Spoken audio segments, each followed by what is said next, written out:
5월 31일 아침 묵상 시간입니다. 우리가 얼마나 큰 은혜와 사랑을 받았는지는 우리의 죄가 얼마나 큰지를 깨달을 때 더 분명히 알 수 있게 됩니다. 오늘은 유대인과 비유대인의 죄인됨에 대해서 다루는 본문을 함께 보게 될 것인데요. 그 안에서 우리가 하나님의 은혜 없이는 결코 죄에서 벗어날 수 없음을 다시 한번 확인하고 우리를 구원하신 하나님을 향하여 감사하는 마음이 더욱 커지는 시간이 될 수 있기를 간절히 소망합니다. 오늘의 본문 로마서 3장 1절부터 20절까지 말씀을 함께 보도록 하겠습니다. 그런즉 유대인의 나음이 무엇이며 할례의 유익이 무엇이냐? 범사에 많으니 우선은 그들이 하나님의 말씀을 맡았음이니라. 어떤 자들이 믿지 아니하였으면 어찌하리요? 그 믿지 아니함이 하나님의 미쁘심을 패하겠느냐? 그럴 수 없느니라. 사람은 다 거짓되되 오직 하나님은 참되시다 할지어다. 기록된 바 주께서 주의 말씀에 의롭다 함을 얻으시고 판단 받으실 때에 이기려 하심이라 함과 같으니라. 그러나 우리 불의가 하나님의 의를 드러나게 하면 무슨 말하리요? 내가 사람의 말하는 대로 말하노니 진노를 내리시는 하나님이 불의하시냐? 결코 그렇지 아니하니라. 만일 그러하면 하나님께서 어찌 세상을 심판하시리요? 그러나 나의 거짓말로 하나님의 참되심이 더 풍성하여 그의 영광이 되었다면 어찌 내가 죄인처럼 심판을 받으리요? 또는 그러면 선을 이루기 위하여 악을 행하자 하지 않겠느냐? 어떤 이들이 이렇게 비방하여 우리가 이런 말을 한다고 하니 그들은 정죄받는 것이 마땅하니라. 그러면 어떠하냐? 우리는 나으냐? 결코 아니라. 유대인이나 헬라인이나 다 죄 아래에 있다고 우리가 이미 선언하였느니라.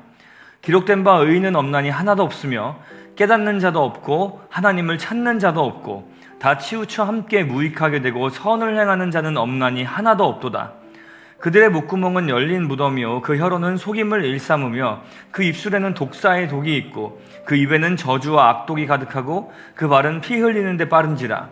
파멸과 고생이 그 길에 있어 평강의 길을 알지 못하였고 그들의 눈앞에 하나님을 두려워함이 없느니라 함과 같으니라.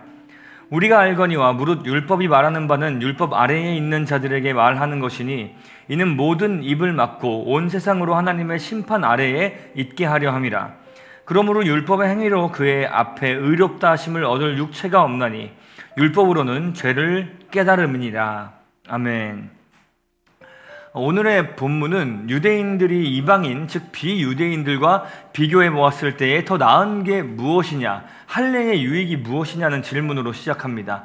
그에 대한 답은 하나님의 말씀을 받았다는 것, 즉 그들은 비유대인과는 달리 율법을 통해 하나님의 말씀을 계속해서 확인할 수 있는 그 특권을 가졌다는 것이었습니다. 자, 그러나 문제는 어제 말씀에서와 같이 이스라엘 사람들이 그 특권을 제대로 이행하지 않고 엉망으로 살았다는 것입니다. 할례를 받는 민족이다라고 자랑하지만 하나님의 말씀을 받아 세상 속에서 하나님을 드러내며 살아가야 할 제사장 나라로 살아갈 그 은혜를 그들이 입었지만 그 역할을 제대로 감당하지 못했고 유대인들은 결국 죄인에 불과한 사람들이었습니다. 그렇기 때문에 유대인들이 비유대인들에 비해서 무엇이 더 낫냐라고 하는 첫 번째 질문에 대해서 다시 한번 생각해 보면 그들이 말씀을 받은 자들이기 때문에 특권을 받았다라고 하는 그 사실관계 측면에서는 더 나을 수는 있지만 실상 유대인들은 그 좋은 특권조차도 제대로 누리지 못해서 딱히 누구보다도 더 대단한, 더 나은 존재가 될 수 없는 자들임을 명확하게 밝히고 있는 것이죠. 그러나 하나님의 말씀을 맡은 자들이 죄를 범하였음에도 불구하고 그 말씀을 주신 하나님은 여전히 선하시고 의로운 분이라는 사실을 사도 바울은 8절까지의 논증을 통해서 증언하고 있습니다. 유대인들은 계속해서 자신의 그 할례와 말씀을 맡은 율법과 언약의 백성임을 근거로 해서 각종 궤변을 늘어놓으며 자신은 죄가 없다고 계속해서 주장하지만 말씀과 언약에 순종하지 않은 신실치 못한 삶에 대해 하나님은 정당하게 심판을 하시는 분이다라는 것을 바울은 확실하게 이야기해주고 있습니다. 유대인이라는 신분이 심판을 면하게 하는 것이 아닙니다. 하나님 앞에서는 의로움이 반드시 필요합니다. 그래서 9절부터 바울은 앞서 유대인의 특권을 이야기했지만 결국 비유대인보다 나을 것이 전혀 없는 유대인들이 비유대인들보다 더 낫냐, 더 낫지 못하냐, 이런 논의가 사실상은 무의미하다는 것을 다시 한번 증언하기 시작합니다. 유대인이나 헬라인이나 그 비유대인이나 다 죄 아래에 있기에는 매 한 가지인 것이죠. 바울은 기록된 바라고 이야기하면서 구약 성경에서 이미 모든 인간이 죄 아래에 있음을 설명합니다. 11절과 12절은 근원적인 죄, 그리고 그 죄로부터 파생된 실제적인 죄에 대해서 이야기하는 본문이라고 할 수 있습니다. 11절을 먼저 읽어보겠습니다. 깨닫는 자도 없고 하나님을 찾는 자도 없고. 하나님이 어떤 분이신지, 또 자신이 처한 그 처지가 어떤지를 깨닫는 자가 한 사람도 없습니다. 그리고 하나님을 찾는 자들도 없습니다. 이것이 죄인된 사람이 갖는 가장 기본적인 특징인데요, 종교개혁자 존 칼빈의 신학을 따르는 자들이 후대에 정리한 칼빈주의 5대 교리의 첫 번째 항목에서는 이러한 인간의 상태를 전적 타락 혹은 전적 무능력이라는 명칭으로 설명하고 있습니다. 인간이 말 그대로 전적으로 타락해 버려서 하나님을 찾을 수도, 하나님을 인지할 수도, 구원의 길을 발견할 수도 없는 영적으로 무능력한 상태가 되어버렸다는 것인데요, 본문의 11절이 그것을 명확하게 이야기해주고 있습니다. 유대인, 비유대인 할 것 없이 모든 인간은 다 이런 상태에 있는 것입니다. 그리고 마음이 죄로 물들어버린 상태에 있는 이들에게서 나오는 행위는 어떤 것입니까? 본문 12절입니다. 다 치우쳐 함께 무익하게 되고 선을 행하는 자는 없나니 하나도 없도다. 그들에게서는 어떤 선도 나오지 않습니다. 전적으로 타락해버려서 전적으로 무능력한 상태가 되어서 선을 행할 어떤 능력조차 갖추지 못한 완벽한 죄인의 상태가 되어버린 것이지요. 자, 여기서 선이라는 것의 기준은 하나님이십니다. 어떤 것이 옳고 그른 것이냐는 만물을 지으신 하나님이 기준이 되는 것이죠.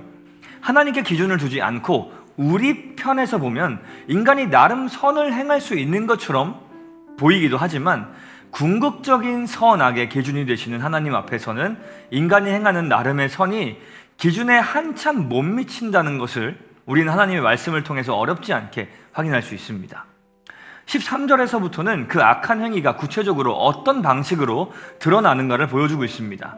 신체와 관련한 표현으로 사용하고 있는데, 순서를 보면 목구멍에서 혀로, 혀에서 입술로, 입술에서 입으로, 또 발과 길, 눈의 순서로 그 죄악이 드러나는 순서가 설명이 되고 있는데요, 그러므로 사람의 안에서 바깥으로, 즉 사람의 안은 물론이거니와 그 사람이 행하는 모든 것이, 겉으로 드러나는 모든 행동들이 다 죄로 인해 뒤틀려 있다는 것을 보여주는 방식으로 죄악된 인간의 모습이 설명되고 있습니다.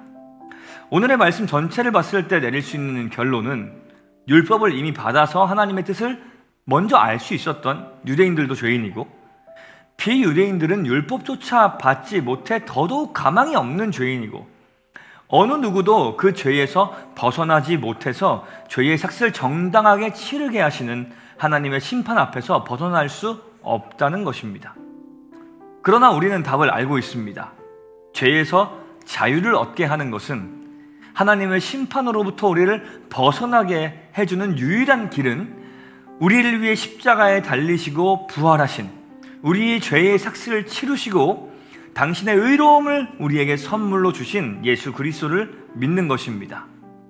이제 이 믿음이란 무엇인가를 내일 다루게 될 본문에서부터 이제 계속해서 다루게 될 것입니다. 앞으로 로마서를 묵상하는 여정 속에서 우리의 죄가 얼마나 큰 것인지, 그리고 그보다 더 큰 하나님의 은혜가 얼마나 귀한 것인지, 그것을 믿는 믿음을 갖게 된다는 것이 또 얼마나 큰 은혜인지를 깊이 깨닫는 앞으로의 묵상 시간이 될 수 있기를 간절히 소망합니다. 함께 기도하겠습니다. 하나님 아버지, 감사합니다. 우리의 죄에 대해서 깊이 생각해 볼 수 있는 시간이 될 수 있게 하시니 감사합니다. 어느 누구도 죄인이 아닌 자가 없고, 그러므로 당연히 우리도 그 범주에서 벗어나지 못하는 자임을 인정합니다. 스스로 구원에 이를 수 없는 우리를 긍휼히 여기셔서 구원으로 인도하신 하나님의 은혜에 감사드리며, 오늘을 비롯하여 앞으로 말씀을 묵상하는 매일매일의 삶 속에서 나 자신의 죄에 대해, 또 그것을 덮고 해결하시는 하나님의 의로우심에 대해 깊이 깨닫고 감사하고 찬양하며 그것을 증언하는 삶이 될 수 있도록 날마다 우리에게 은혜를 내려 주시옵소서. 감사드리며 예수님의 이름으로 기도합니다. 아멘.